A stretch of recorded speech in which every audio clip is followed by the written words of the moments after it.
we'll go ahead and get started. We have all our volunteers here, and they are just waiting to share information about their programs. And then what's really nice is we have some of our other volunteers who maybe are not a chair of a specific program, but just are really involved in the National Center. And so you'll have a chance to kind of chat with other people. What I would like to do is we will get started. Nancy, do you want to maybe just start with a little bit of an overview? Introduce yourself first, and then start with a little overview of FCIC. Sure.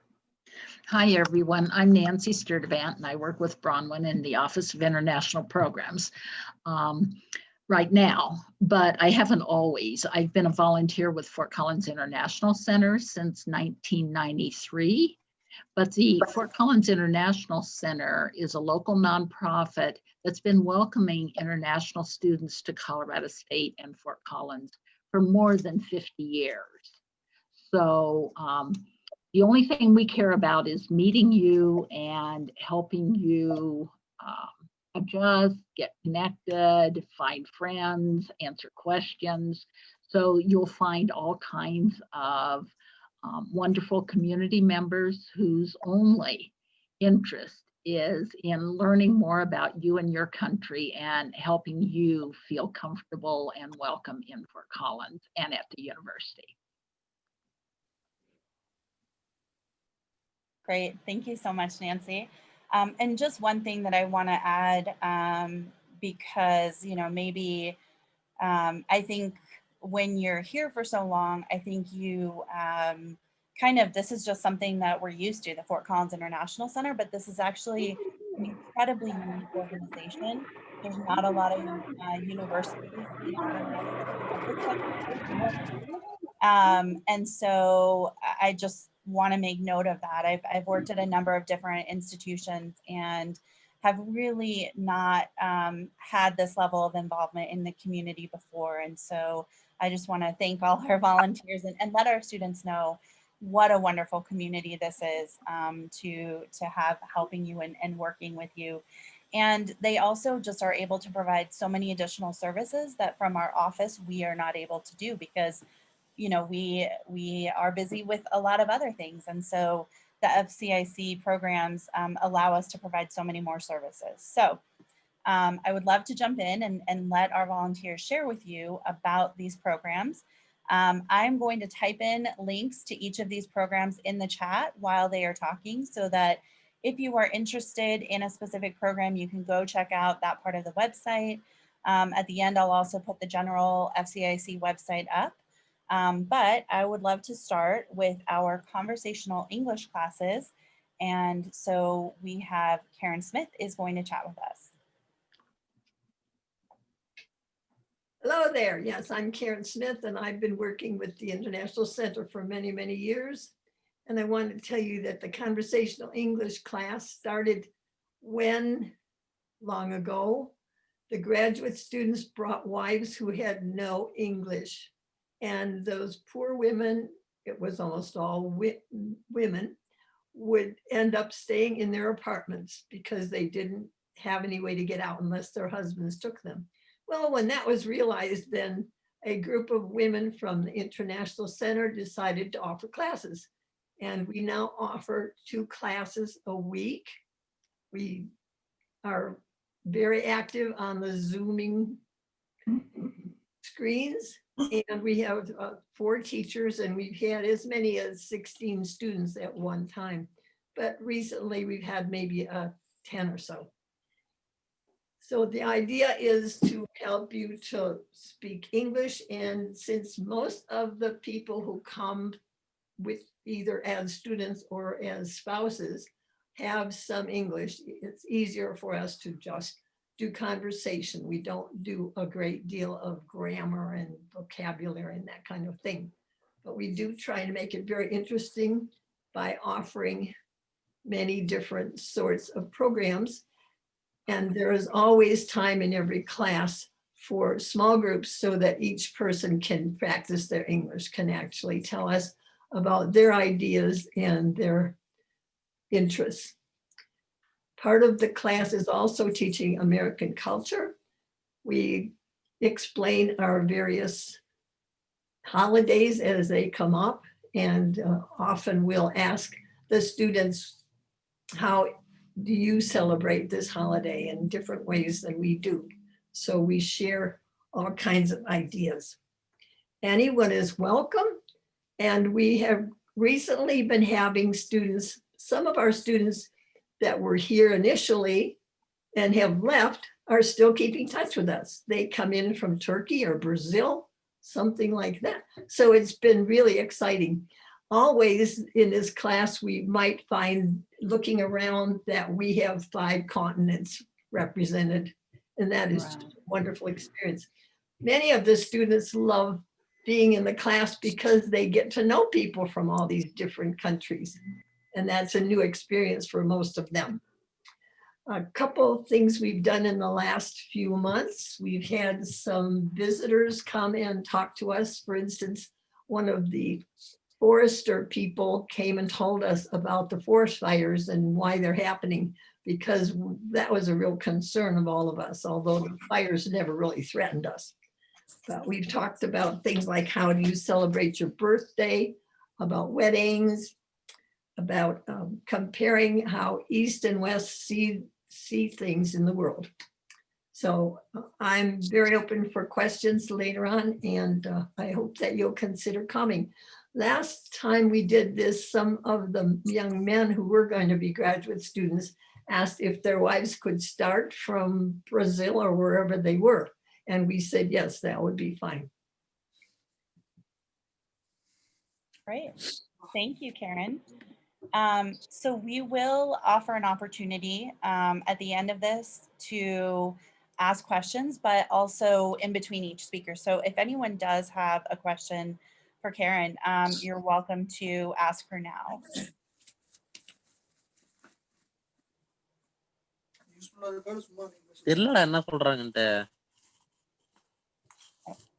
Okay.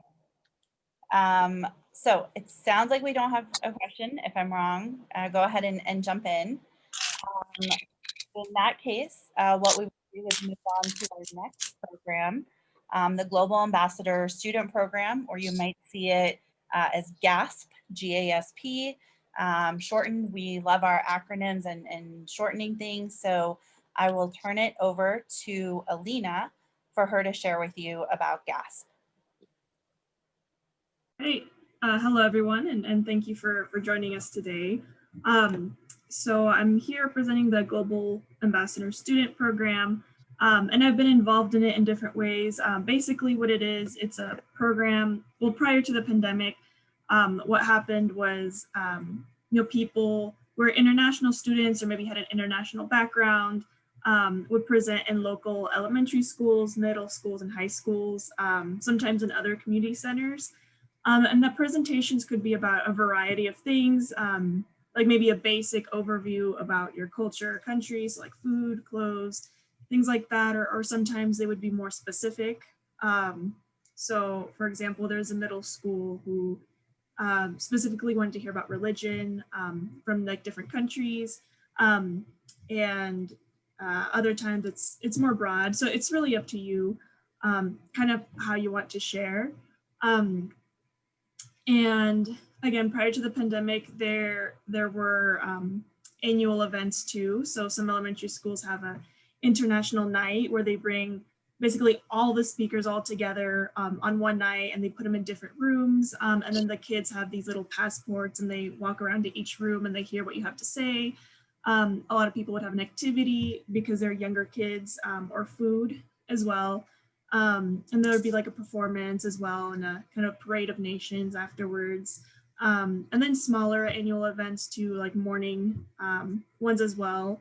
So there's a huge variety. So basically how we operated was either through those annual events or through requests from the community. So that has changed due to the pandemic. And we haven't been as active, but for a while we were partnering with an Indian NGO in Gujarat. And it was basically the same idea, but we're presenting to the students that were part of the NGO, again, on a variety of topics. So for example, there's someone who presented on Greek mythology specifically.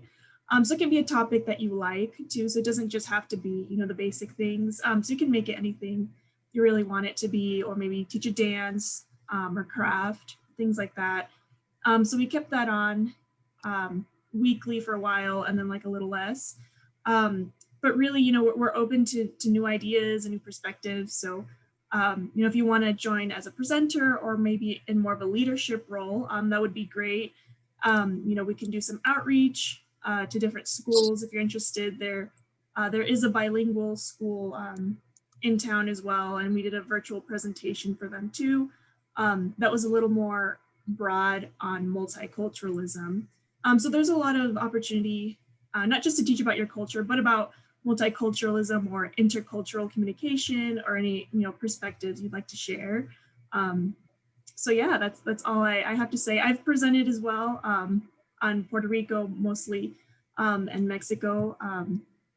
And again, there's no specific requirement or background that you need, you know, just like a willingness to share and want to interact with others and, you know, share your knowledge.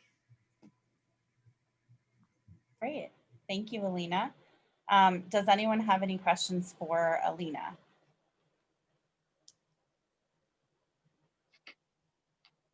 Okay. All right. Well, then we will move into our International Friends program. And Vicki, do you want me to put that flyer up now? Do you want me to let you talk a little bit first? Sure, no, you can put that up. Okay. And Give me 1 second here to share my screen. All right, so I'm just gonna share. Everyone should be able to see this International Friends flyer here. There's a couple or a handful of pictures here of some families doing different things with their international friends, and then some information. So, Vicki. so my name is Vicki Traxler, and I'm the coordinator for the International Friends program. Many years ago, I lived in South Asia and in Europe, and since then I've visited many countries, and I found that I enjoyed my travel more when I had friends in those countries. I think you'll enjoy your visit here in the United States more when you have friends here too. The Friends program matches students with local families based on their shared interest. So let's say you like hiking and music, we would look for a family with those interests to match you with. And then during the process of getting to know one another, you would learn about American life and culture, and in turn, our families would hopefully learn about your culture and your country. Your new friends can also be a good resource for you while you are living here, in that they can answer questions that you have about events occurring in the United States. They can also explain our laws and customs to you. So the friendship begins with a one-year commitment from both the family and the student. And we find, however, that most students maintain this friendship the whole time they are here in Fort Collins, and sometimes beyond that. At this time, because of the pandemic, we are starting all of our friendships online. And until you feel comfortable enough to meet in person at some kind of outdoor event. Hopefully, when we get vaccines, then there will be more interaction. So here are, you can see the links to filling out an application. Down below at the very bottom is the Friends Gmail address, so that if you want to contact me with a question, you can do so. That email comes directly to me. So I don't know if you have any questions about the program itself right now.